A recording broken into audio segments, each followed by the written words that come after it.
বিসমিল্লাহির রহমানির রহিম। আসসালামু আলাইকুম রহমতুল্লাহি ওয়া বারাকাতুহু। প্রিয় শিক্ষার্থী, আপনারা কেমন আছেন? আমার অনলাইন ক্লাসে আপনাদের সবাইকে স্বাগত জানাচ্ছি। আমি মোহাম্মদ ইফতেখার আলম লাবলু। আজকে আমরা অনার্স সেকেন্ড ইয়ারের ক্যালকুলাস 2 এর ভেক্টর ডিফারেন্সিয়েশনের আরেকটা টপিক নিয়ে আমাদের এই ক্লাসটা সাজানো হয়েছে। টপিকের নাম হচ্ছে tangent plain and normal line of A surface. দেখা যাচ্ছে, শোনা যাচ্ছে?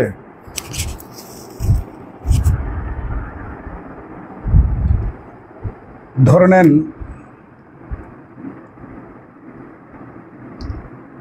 এটা একটা সারফেস,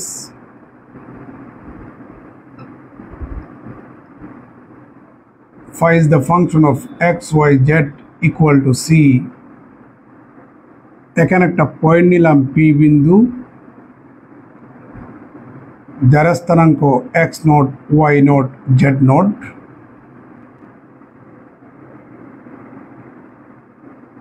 আমি এই বিন্দুতে একটা ট্যানজেন্ট প্লেন ড্র করলাম। আপনারা জানেন কোন একটা প্লেন বলেন, সরল রেখা বলেন, যার সমীকরণ বের করেন না কেন, সমীকরণ গঠন করতে গেলে চলক লাগবে। এই জন্য যার সমীকরণ বের করবেন তার উপরে একটা ভেরিয়েবল পয়েন্ট নেবেন। আমি ওই প্লেনটার উপরে একটা ভেরিয়েবল পয়েন্ট নিলাম কিউ, যার স্থানাঙ্ক এক্স ওয়াই জেড। ধরে নিলাম এটা হচ্ছে মূল বিন্দু। মূল বিন্দুর সাপেক্ষে ভেরিয়েবল পয়েন্টের পজিশন ভেক্টরটাকে আমি আর ধরলাম, আর মূল বিন্দুর সাপেক্ষে প্রদত্ত বিন্দুর পজিশন ভেক্টরটাকে আমি আর নট ধরলাম। বুঝতে পারছেন? এবার আপনাদেরকে একটা থিওরি পড়াইছিলাম, সেটি হচ্ছে যদি কোনো সারফেসের সমীকরণ phi is the function of x, y, z equal to যদি c হয়, তাহলে তার নর্মাল ভেক্টর হচ্ছে নাবলা ফাই, তার মানে গ্রেডিয়েন্ট অফ ফাই। এখন আমি পি বিন্দুর সাথে কিউ বিন্দু যুক্ত করে দিলাম। তাহলে পি কিউ ভেক্টর সমান কি দাঁড়ায়? O Q vector minus O P vector, তার মানে আর মাইনাস আর নট, এই ভেক্টরটা। আর এই বিন্দুতে নর্মাল ভেক্টর হচ্ছে গ্রেডিয়েন্ট অফ ফাই। আমরা গ্রেডিয়েন্ট অফ ফাই সারফেসটার এই বিন্দুতে, এটা হচ্ছে আমাদের নর্মাল ভেক্টর। তো আপনারা জানেন নর্মাল কাকে বলে? নর্মাল হচ্ছে বাংলায় বলা হয় অবিলম্ব। অবিলম্ব হচ্ছে সেই সরল রেখা, যে সরল রেখাটা কোনো একটা বক্ররেখা কিংবা কোনো একটা সারফেসের ট্যানজেন্ট প্লেন কিংবা ট্যানজেন্ট লাইনের সাথে লম্ব হয়। তাহলে এখন আমার এই ভেক্টরটা হচ্ছে ট্যানজেন্ট প্লেনের উপরে লাই করছে। তাহলে এই ভেক্টরের সাথে যদি এই ভেক্টর লম্ব হয়, তাহলে এটাকেই বলবো আমরা নর্মাল ভেক্টর। তাহলে যেহেতু এটা নর্মাল ভেক্টর, তাহলে উপি এর সাথে লম্ব হবে, সরি পি কিউ এর সাথে লম্ব হবে। তাহলে সুতরাং P Q vector dot gradient of phi at the point 0, 0 মানে হচ্ছে প্রদত্ত পয়েন্ট আর কি, ইকুয়াল টু কত? 0। দুইটা ভেক্টরের ডট গুণন যদি 0 হয়, তাহলে ও দুইটা ভেক্টর একটা আরেকটার উপর লম্ব। যেহেতু আমাদের এই নর্মাল ভেক্টর পি কিউ এর সাথে লম্ব, তাহলে অবশ্যই পি কিউ ভেক্টর এবং এই নর্মাল ভেক্টরের ডট গুণন 0 হবে। তো এটা হচ্ছে আমাদের ট্যানজেন্ট প্লেনের ভেক্টর ইকুয়েশন। বুঝতে পারছেন? তাহলে পি কিউ সমান কত? এই যে আমাদের R minus R naught dot gradient of phi at the point given point equal to 0। তার মানে এটা হচ্ছে আমাদের ট্যানজেন্ট প্লেনের ভেক্টর ইকুয়েশন। আর যদি আর মাইনাস আর নট ডটের জায়গায় যদি ক্রস দিয়ে দেন, তাহলে এটা হয়ে যাবে নর্মাল লাইনের ভেক্টর ইকুয়েশন। নর্মাল ভেক্টর এক জিনিস, নর্মাল লাইন অন্য জিনিস। নর্মাল ভেক্টর এক জিনিস, নর্মাল লাইন অন্য জিনিস। ট্যানজেন্ট ভেক্টর এক জিনিস, ট্যানজেন্ট লাইন এক জিনিস, ট্যানজেন্ট প্লেন আবার অন্য জিনিস। তো যেটা বলছিলাম, এটা হচ্ছে আমি এই যে ট্যানজেন্ট প্লেনের ভেক্টর ইকুয়েশন আপনাদের সামনে ছোট্ট করে ডিরাইভ করে দিলাম, আর ডটের জায়গায় ক্রস করে দিলেই আপনি নর্মাল লাইনের ইকুয়েশনটা পেয়ে যাবেন। তাহলে এখন আমরা কাজ শুরু করি। সামান্য আপনাদেরকে আমি বেসিক ক্লিয়ার করে দিলাম। এবার আমরা সরাসরি অঙ্কতে চলে যাচ্ছি, তবে তার আগে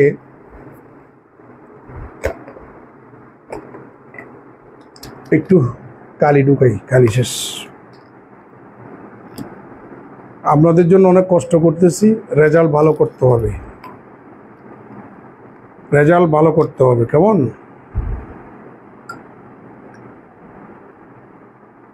তো আরেকটা ক্লাস দিলে আমার এই চ্যাপ্টারটা শেষ হয়ে যাবে।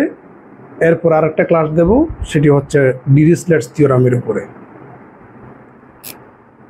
আমরা সরাসরি এখন অঙ্কতে চলে যাচ্ছি। জাস্ট একটা অঙ্ক করালেই আপনারা সবগুলো অঙ্ক করতে পারবেন। একটা অঙ্ক যদি করাই সবগুলো অঙ্ক করতে পারবেন।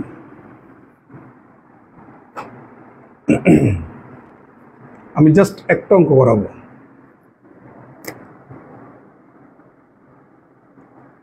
Find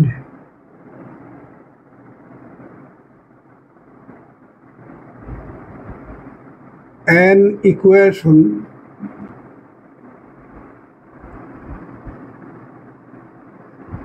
of the tangent plane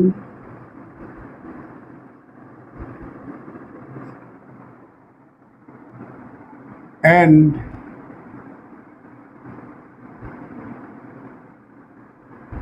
parametric equation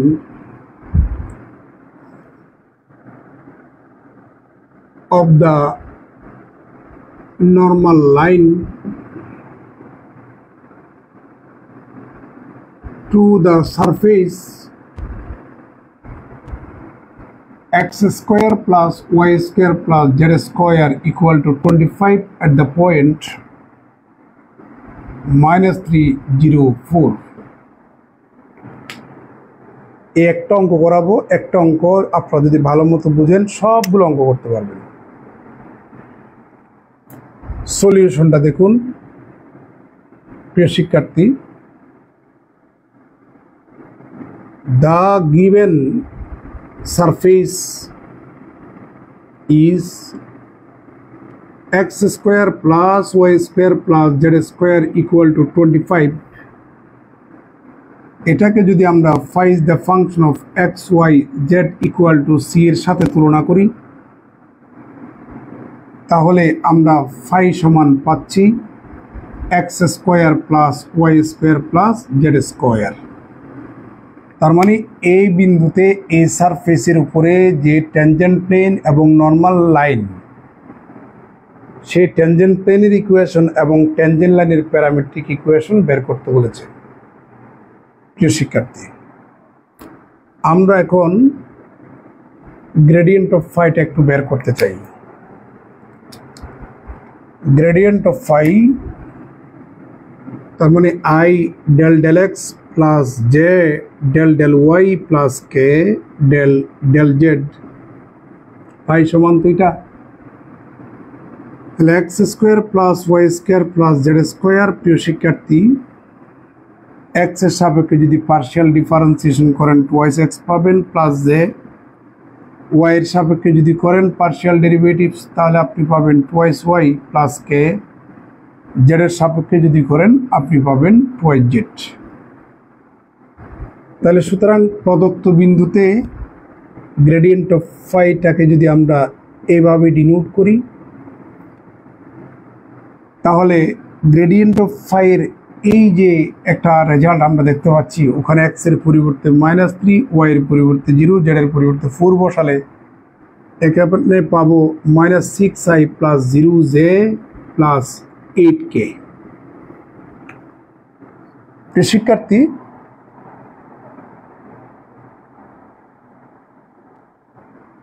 এখন মূল বিন্দুর সাপেক্ষে প্রদত্ত বিন্দুর পজিশন ভেক্টর হচ্ছে r0, এটা আপনাদেরকে একটু আগে বলছিলাম। তাহলে এখানে পাবেন -3i + 0j + 4k।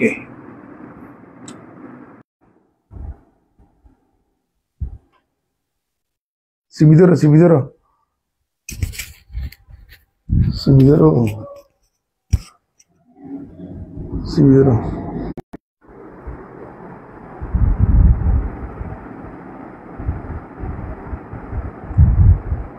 and r vector সমান আপনারা জানেন xi + yj + zk। দেখা যাচ্ছে?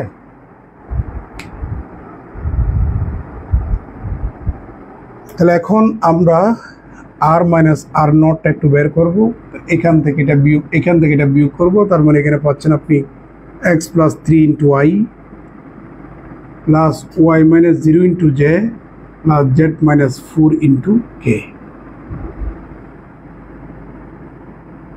ইকুয়েশন অফ প্লেন হচ্ছে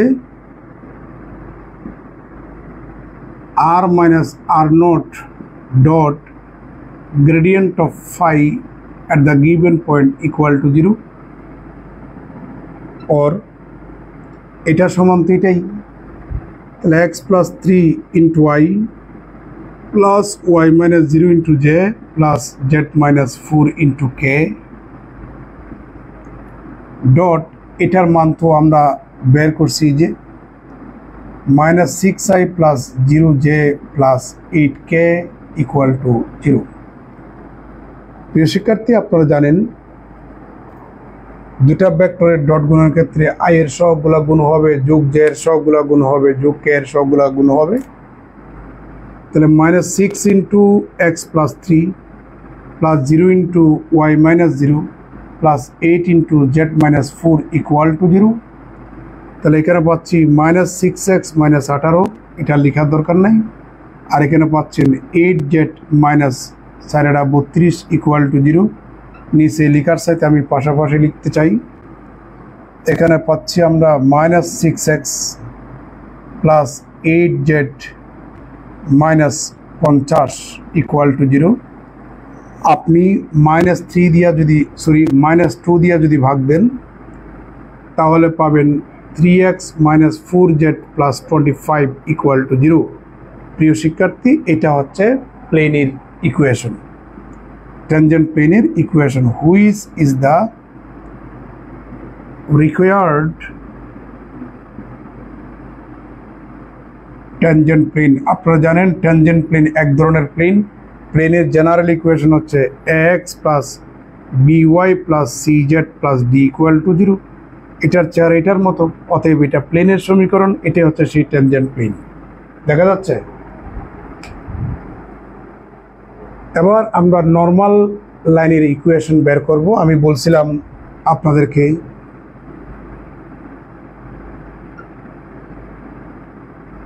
নর্মাল লাইনের ইকুয়েশন হচ্ছে জাস্ট ডটের জায়গায় ক্রস বসাবেন, ডটের জায়গায় ক্রস বসাবেন।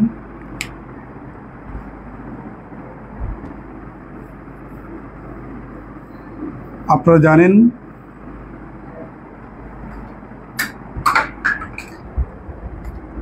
যখন ডটের জায়গায় ক্রস বসাবেন তাহলে দুইটা ভেক্টরের ক্রস গুণন কিন্তু আরেকটা ভেক্টরে, এই জন্য ডান পাশে এটা ভেক্টর চিহ্ন দিতে হবে। দুইটা ভেক্টরের ক্রস গুণন হচ্ছে একটা নির্ণায়ক,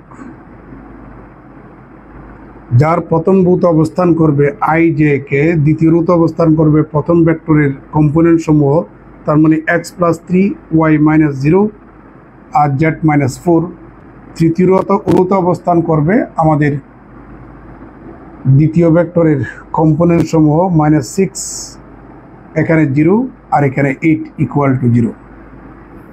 দেখা যাচ্ছে? আমি জানি নিচে লিখলে আর দেখা যাবে না, এই কারণে আমি মুছে উপরেই লিখব।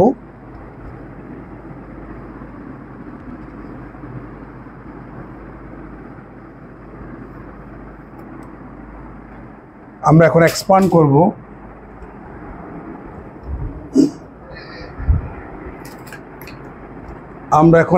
করব।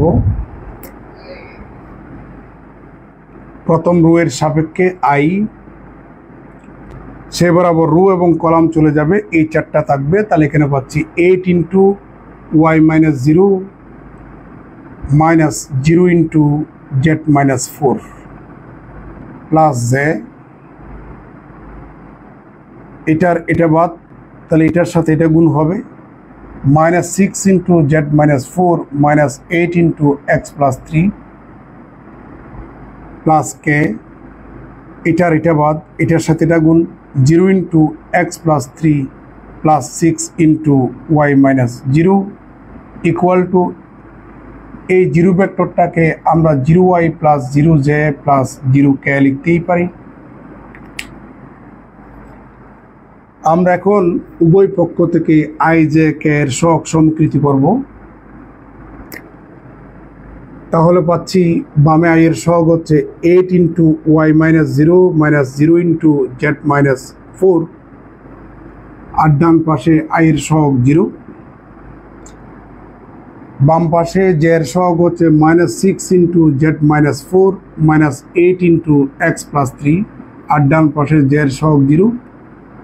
আর বাম পাশে k এর সহগ 0 into x plus 3 plus 6 into Y minus 0, আর ডান পাশে k এর সহগ হচ্ছে 0। প্রিয় শিক্ষার্থী, ওইটাকে আমরা ডানে নিয়ে যাব। তাহলে 8 into Y minus 0 equal to 0 into Z minus 4 comma, ওইটাকে আমরা ডানে নিয়ে যাব। তাহলে minus 6 into Z minus 4 equal to 8 into x plus 3 comma, এই 6টাকে মানে এটাকে আমরা ডানে নিয়ে যাব। তাহলে 0 into x plus 3 equal to minus 6 into Y minus 0। প্রিয় শিক্ষার্থী, এটাকে আমরা এইভাবে লিখতে পারি, y minus 0 divide by 0 equal to z minus 4 divided by 8। এটাকে লিখতে পারি z minus 4 divide by 8 equal to x plus 3 divided by minus 6। এটাকে লিখতে পারি x plus 3 divided by minus 6 equal to y minus 0 divided by 0। এই তিনটাকে combinedly এখন লেখা যায় x plus 3 divided by minus 6 y minus 0 divided by 0 z minus 4 divided by 8। That is, আপনি এখানে মাইনাস 2 দিয়া যদি আপনি গুণ করেন তিনটাকেই, তাহলে পাবেন x plus 3 divided by 3 equal to y minus 0 divide by 0 equal to z minus 4 divided by 4। এটা হচ্ছে নর্মাল লাইনের Cartesian equation in symmetrical form. আপনারা জানেন নিশ্চয়ই, x minus x1 divided by L বা a equal to y minus y1 divided by b equal to z minus z1 divided by c। এটা এমন একটা সরল রেখার সমীকরণ ইন 3 ডাইমেনশন, যে সরল রেখাটা x1 y1 z1 বিন্দু দিয়ে যায়, যার direction ratios a b c।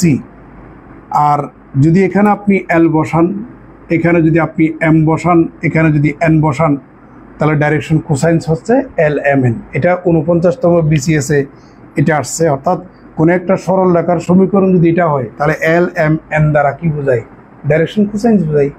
এখন ডাইরেকশন রেশিওস হবে নাকি ডাইরেকশন কোসাইন্স হবে, বুঝবেন কেমনে? আপনারা জানেন fundamental theorem of direction cosines of a straight line. কোনো একটা সরল রেখার ডাইরেকশন কোসাইনের একটা মৌলিক উপপাদ্য হচ্ছে ডাইরেকশন কোসাইনগুলোর বর্গের যোগফল 1 হবে। তার মানে L square plus M square plus N square equal to 1 হবে। এখন দেখা যাচ্ছে আমাদের নিচেরগুলো বর্গ করার পর যোগ করলে 1 আসে না, তাহলে নিঃসন্দেহে এরা কিন্তু ডাইরেকশন কোসাইন্স নয়, এরা হচ্ছে ডাইরেকশন রেশিওস। তাহলে এবার এটা এমন একটা সরল রেখা বোঝায় যে সরল রেখাটা -3 0 4 বিন্দু দিয়ে যায়। ওই যে দেখতে পাচ্ছেন বিন্দুটা চলে আসছে না? তাহলে এটা হচ্ছে আমাদের এমন একটা সরল রেখা যে সরল রেখাটা -3 0 4 বিন্দু দিয়ে যায়, যার ডাইরেকশন রেশিওস হচ্ছে 3 0 4। আবার অনেকেই ভাবতে পারেন এটার এটা সেম, এটার এটা সেম, এটার এটা সেম। না না না না না না, এটা ভাগ্যক্রমে সেম আসছে, সবগুলো অঙ্ক তো সেম আসবে না। দেখিয়েন, এটা হচ্ছে আমাদের নর্মাল লাইন। নর্মাল লাইন তো একটা 3 dimensional straight line in 3 dimensional geometry. তাহলে নর্মাল লাইনের এটা হচ্ছে কার্টেসিয়ান ইকুয়েশন, আর আমাদেরকে বললো প্যারামেট্রিক ইকুয়েশন বের করতে। তাহলে প্যারামেট্রিক ইকুয়েশন যদি বের করতে চাই, এখানে আপনি একটা প্যারামিটার ধরে নেন ল্যামডা। তাহলে সুতরাং এখানে পাচ্ছি যখন এটা ইকুয়াল টু এটা হবে তখন x সমান পাবেন আপনি 3 ল্যামডা মাইনাস 3, y সমান 0 পাবেন, z সমান 4 ল্যামডা প্লাস 4 পাবেন। এটা হচ্ছে আমাদের নর্মাল লাইনের প্যারামেট্রিক ইকুয়েশন, আর এটা হচ্ছে নর্মাল লাইনের কার্তেশিয়ান ইকুয়েশন। ক্লিয়ার? এভাবে প্রত্যেকটা অঙ্ক করবেন ইনশাল্লাহ। আগামীকালকে আরেকটা ক্লাস যদি নিই, আমাদের ভেক্টর ডিফারেন্সিয়েশন চ্যাপ্টারটা শেষ হবে, এর পরের দিন আরেকটা ক্লাস নেব ডিরিচলেট থিওরামের উপরে। ভালো থাকবেন, সুস্থ থাকবেন এবং ফুল আনসার করে আসবেন পরীক্ষার হল থেকে। ধন্যবাদ সবাইকে।